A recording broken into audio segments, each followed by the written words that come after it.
tonight's debate. He is sitting down with Fernando Mateo. Hi, Henry.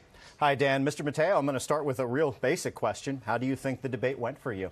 I think it went well.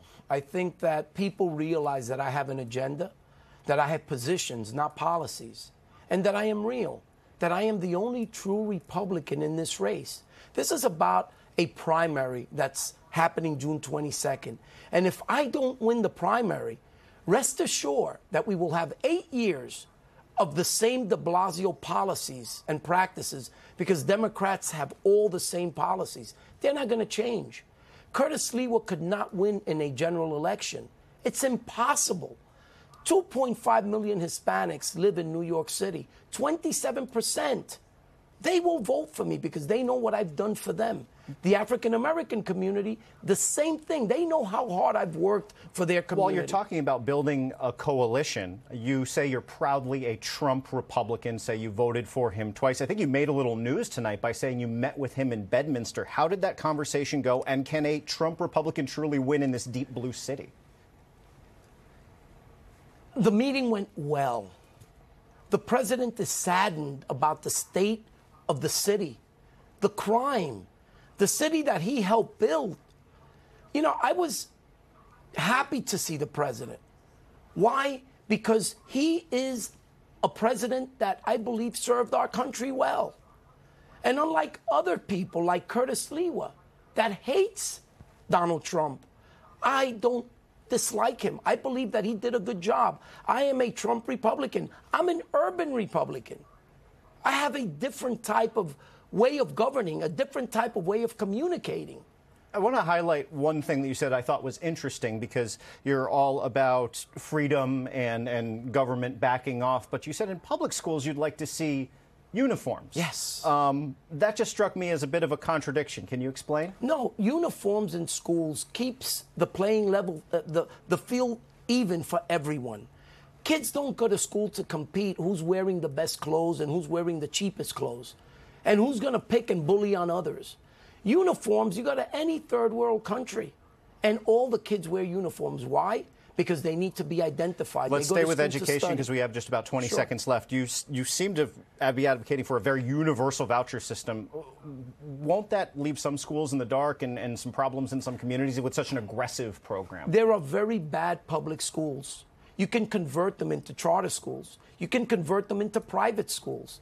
It's not that you're going to shut down public schools, but you're giving the parents the option of where they send their kids to school. Mr. Mateo, they're wrapping me up, so I appreciate you staying within the time bounds, and thank you again for your time and for participating tonight. Dan, we're going to send it back to you. Henry, thank you. I am here now with political professor Dan Cassino and Democratic strategist Dr. Susan Johnson-Cook. So thank you both for being here on such a big night here at Pix 11. So, Dr. Cook, let me begin with you on Fernando Mateo's overall performance this night briefly. Overall, he's a generalist and not a realist. He never gave specificity. He just gave lots of general, moving emotionally and not strategically. Dan?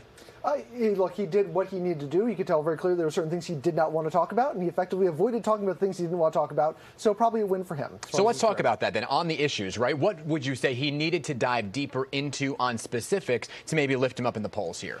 Look, I think if you want to differentiate himself, I think his big opportunity really was on education. He has different views on education, things like uniforms. They aren't hearing from other Republicans or even other candidates in the race. And that's something that could potentially appeal to a lot of parents, something he probably would have done better to talk a little bit more about. About the uniforms in itself. Uniforms about his other ideas on education, yeah. Understood. And Dr. Cook, what about the issues of crime? That is a big topic. Our Pix 11 News Nation Emerson College poll showed that crime and safety overall is a big concern. Did he address that? I'm an Emerson graduate, so I thank you for that poll. He addressed it, but he said he would give the NYPD anything that they wanted. We need to do that. But you can tell that he's a Trump Republican, because he's just like Trump said, like, make America great again. He's like, make New York City great again. So he always kind of was general, never very specific, but he would do something with crime. Yeah, on the issues of refunding versus adding more police, he said adding more police was the answer here. He said actually a shocking number. They're talking about 20,000 new police officers in addition to the 35,000 we already have. An increase of 80% in the number of police officers. That's an enormous expense, and there wasn't much specifics about exactly how we're supposed to pay for that. And it's not clear what those specifics even could be. And that's what we look to nail them on. Even specifics about 2 police officers at each station. Again, how do we pay for it? That wasn't touched. Exactly. Now let's talk about what he mentioned tonight, which was He visited President Trump. He also got that endorsement today from Michael Flynn. Does that help or hurt him in New York? In New York, it hurts him because he was talking about Trump's being disappointed about New York. A lot of people feel Trump was the one who was disappointing in New York, who made it what it is. And so that didn't stick very closely with Dan, me. same question. I've got to disagree a little bit. I think in the New York City Republican primary, that's probably a good thing. Look, former President Trump is not very popular in New York City as a whole, but among the Republican electorate in New York City, he's pretty well liked. So being a Trump Republican, being close to Trump is probably a good thing for him. And it was interesting to hear that he actually visited him today. Today. The day of the debate. Exactly. Both of you are sticking around because we have a lot to talk about tonight. We're going to be interviewing Curtis Sliwa as well. So you are sticking around. Don't go anywhere. And you at home, don't go anywhere, because coming up after the break, yes, we are